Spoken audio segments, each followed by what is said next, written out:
Oh, it hurts, Matt. It hurts, doesn't it? Yeah, it's a blow. He's done so well.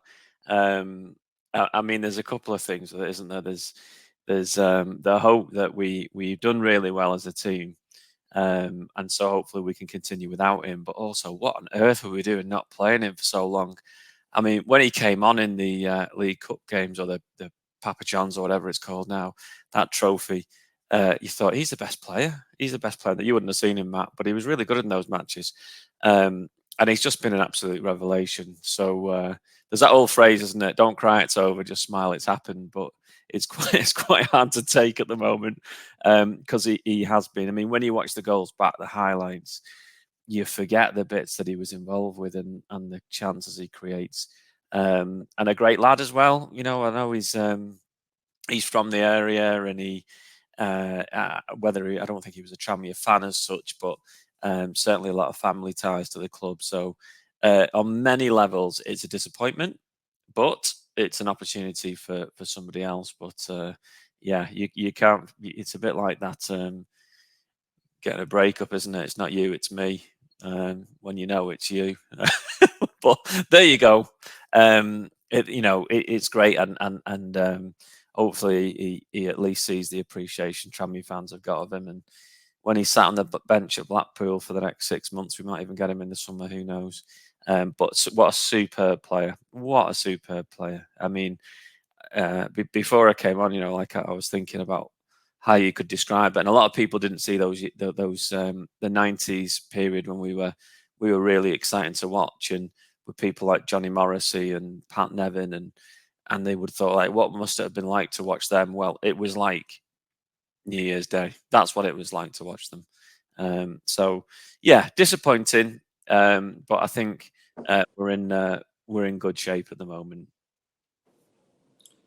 Yeah, I mean, for me, Matt, I think we're not a one-man team, of course not, but he's been a massive part of the recent upturn in form. Let's be honest. I mean, he was involved in 3 games against Notts County, 3 goals against Notts County. He was involved in one of the first goal at Harrogate. He was involved the way he broke, and it's just really gutting. Although it's always on the cards, isn't it? You sign a player on loan for 6 months, then it's always a possibility. And we've done it in the past. I was thinking, we sent out Jolly to Chester, didn't we? We sent out Connor Jennings once back to Macclesfield, and the parent club is always hoping that they'll go there, get a bit of match practice, come back a happier, sharper, fitter, more confident player. So from Blackpool's perspective, I was chatting to the guy next to me on Saturday. I said Blackpool will be absolutely crazy not to recall him.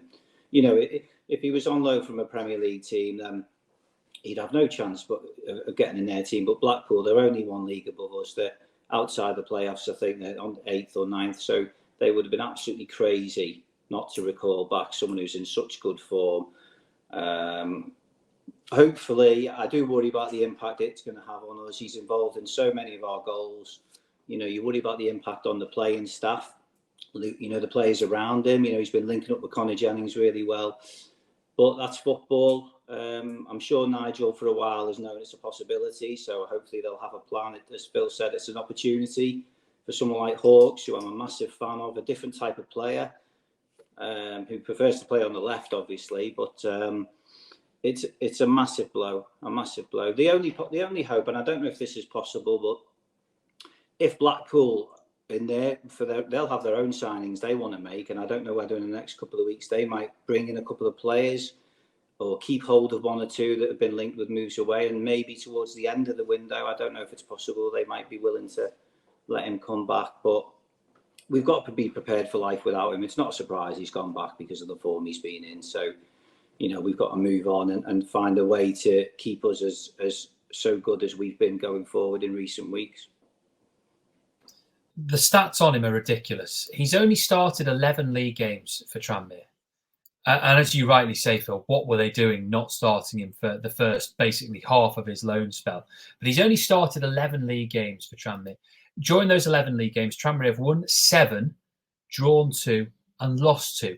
Of the 33 points Tranmere have accumulated this season, 23 of them have been picked up in matches that Rob Apter has started. So the stats speak for themselves. But yes, it's a coincidence to a degree, because also you've got the fact that Nigel Adkins has taken permanent charge during that time, and obviously the start to the season was horrific under Ian Dawes. But it's not just what Rob Apter has brought in terms of his own playing. Kieran Morris is now hitting possibly the best form we've seen from him in a Tranmere shirt since he joined the club. And that's no coincidence that that's because he's got a bit more freedom playing on the left-hand side with Apter on the right. If Hawkes comes back into that team, as you say, Dave, it's going to unbalance it somewhat, because either Morris is going to have to move to the right wing, or you're going to play Hawkes out of position, or where he would rather not play on the right wing, assuming it would be Hawkes that would replace him. You've also got the added bonus that Connor Jennings is clearly absolutely thriving off having someone like Rob Apter in the side, because he can open up places and spaces for him, and has that killer final ball that Jennings has been able to put in the back of the net. So it's not just Rob Apter's performances that have gone up levels, and therefore Tranmere's performances, but it's the individuals as well. And that is where I think it will be a concern to me, is can Tranmere reproduce this perform team-wise and individually without Rob Apter?